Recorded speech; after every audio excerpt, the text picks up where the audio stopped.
Stało się. Blizzard narobił w gacie. Siema, ja nazywam się Trebor i dzisiaj chciałbym pogadać o tym, co dzieje się z Overwatchem oraz dlaczego wróciłem do nagrywania. Nowych widzów mój powrót niekoniecznie obchodzi, więc zacznijmy sobie od wielkiego powrotu Overwatcha. Może trochę późno nagrywam ten film, bo Blizzard już kilka dni temu ogłosił nowości, no ale trudno. Jak to się stało, że firma, która od lat pluła na swój fanbase poprzez ciągłe kłamstwa i obietnice nowości, nagle stwierdza: hej, słuchamy was, patrzcie ile mamy super nowości, chodźcie. Co się stało? Otóż Marvel Rivals się stało.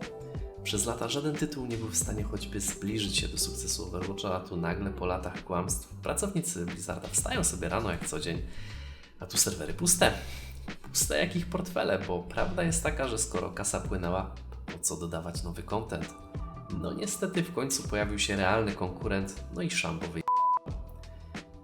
Co obiecał nam Blizzard tym razem? Nie żeby ich obietnice były cokolwiek warte, ale zerknijmy sobie razem.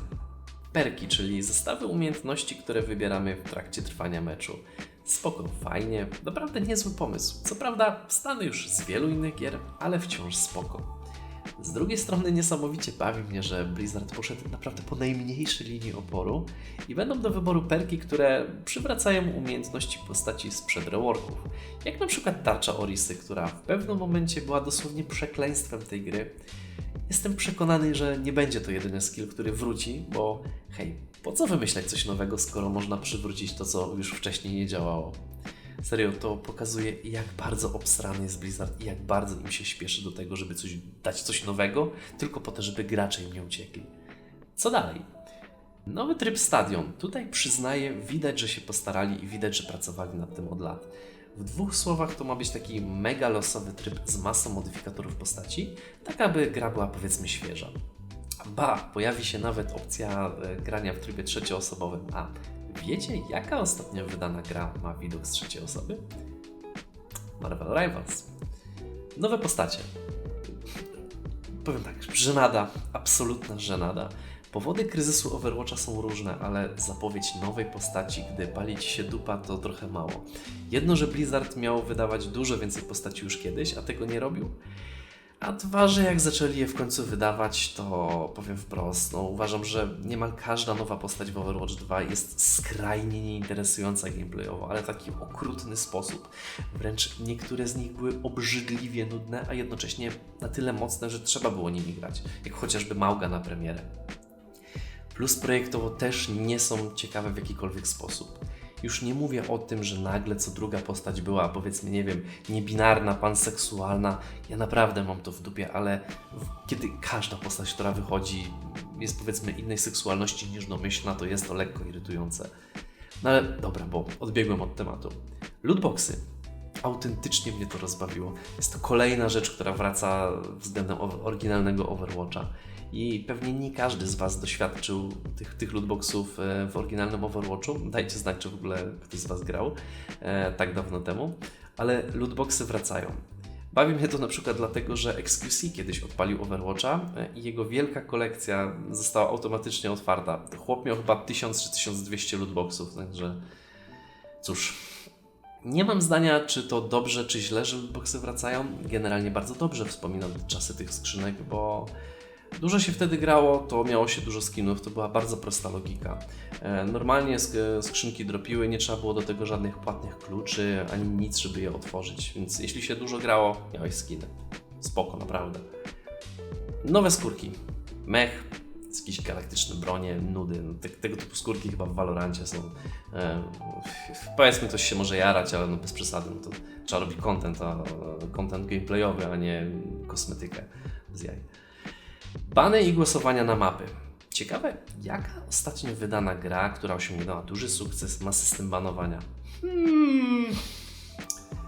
Banowanie jednym się podoba, innym nie. Zależy, czy lubisz grać banowaną postacią. Tak myślę, że to jest główna rzecz. Dla mnie jest to raczej zmiana na plus. No szkoda, że gracze prosili o to od lat. Naprawdę, to już kupę lat ten temat istniał. Pojawić się jeszcze mają nowe mapy oraz szereg drobnych nowości i nie będę się rozgadywał, tutaj omawiał wszystkiego, bo to bez sensu. Jak ktoś jest ciekaw, to niech sobie na przykład obejrzy film wydany przez Blizzard, czy nie wiem, jakieś omówienie przez kogoś innego. A dobra, co ja o tym wszystkim myślę? I powiem tak, grałem w Overwatcha od premiery i uważam, że jest to jeden z najlepszych tytułów w historii gier. Przepraszam, to był jeden z najlepszych tytułów w historii gier. Blizzard aktywnie od lat zarzyna Overwatcha jak złotego świniaka, z którego lecą złote monety, im mocniej go kopniesz. Gra z praktycznie nieskończonym potencjałem padła ofiarą chciwości i okej, ja rozumiem, to jest biznes, kasa się musi zgadzać, no ale to tak jakbyś miał genialne dziecko i nie wiem, nie chciał go wysłać do szkoły. Od lat widać trwający eksodus twórców. Nikomu się nie chce tworzyć filmów o grze, w której nic się nie dzieje, a nawet jak coś się dzieje, to jest to cholernie nudne. Z polskiego podwórka jest to chociażby Teko, który jakiś czas temu przestał nagrywać. Co ciekawe, wrócił po zapowiedzi nowości. Overwatch is back. Moim zdaniem Blizzard pozamiatał. Powiedz mi Teko, naprawdę w to wierzysz? Overwatch is back? Gracze, którzy latami byli karmieni hipokryzją, nagle wrócą do Overwatcha? Może się mylę, ale naprawdę w to nie wierzę. Marvel Rivals w mojej ocenie było gwoździem do trumny Overwatcha i choćby nazywali to, nie wiem, Overwatch 8, 15, cokolwiek, to nic to nie da. Może ludzie, którzy grają w Overwatcha od niedawna zostaną, ale powiedzmy stara gwardia, czyli ludzie, którzy grają już od lat, no raczej tego nie zrobi. Wszyscy, z którymi grałem w Overwatcha, no przeszli do innych tytułów, czy to Valorant, czy Marvel Rivals, czy jeszcze inne gry. Więc powiem głośno, w mojej opinii Overwatch is dead. Śmieszne, bo filmy z takimi nazwami w tytule pojawiały się na YouTubie od lat. No ale dobra, odstawmy ten temat na bok. Chciałbym też powiedzieć coś o powrocie do YouTube'a. Dlaczego przestałem nagrywać? Mój content skupiał się na Overwatchu oraz na kilku innych tytułach. Overwatch znudził mnie tak, że męczyłem się mówiąc o grze, a co dopiero w nią grając. Inne tytuły takie Apex, nie wiem, Valorant czy też Warzone były spoko na osobne filmy, ale chciałem mieć taką, wiecie, jedną dużą grę, na której bym się skupiał i jednocześnie bez przerwy w nią grał, no ale Overwatch po prostu przestał tą grą być. Druga sprawa, że ten czas, w którym porzuciłem nagrywanie, też był dla mnie dość burzliwy, bo miałem problemy zawodowe, byłem w trakcie przeprowadzki i generalnie to masa spraw odciągnęła mnie od YouTube'a. Robiłem różne rzeczy, tak jak na przykład występowanie w teleturniejach. Robert przyjechał do nas z Wrocławia i co ciekawe, kiedy wysyłałeś do nas zgłoszenie, napisałeś, że jesteś bezrobotnym YouTuberem. Myślałem, że już nic mnie nie natchnie i nie wrócę, ale coś się wydarzyło. Marvel Rivals. To jest dla mnie duchowy spadkobierca Overwatcha i jeśli ktoś nie grał, to serio, naprawdę warto, gra jest fenomenalna. Jeśli chodzi o przyszłość kanału, to na pewno będę mocno skupiał się na Marvelu oraz w miarę możliwości tworzył też content z innych gier, raczej sieciowych, ale to już czas pokaże co dokładnie.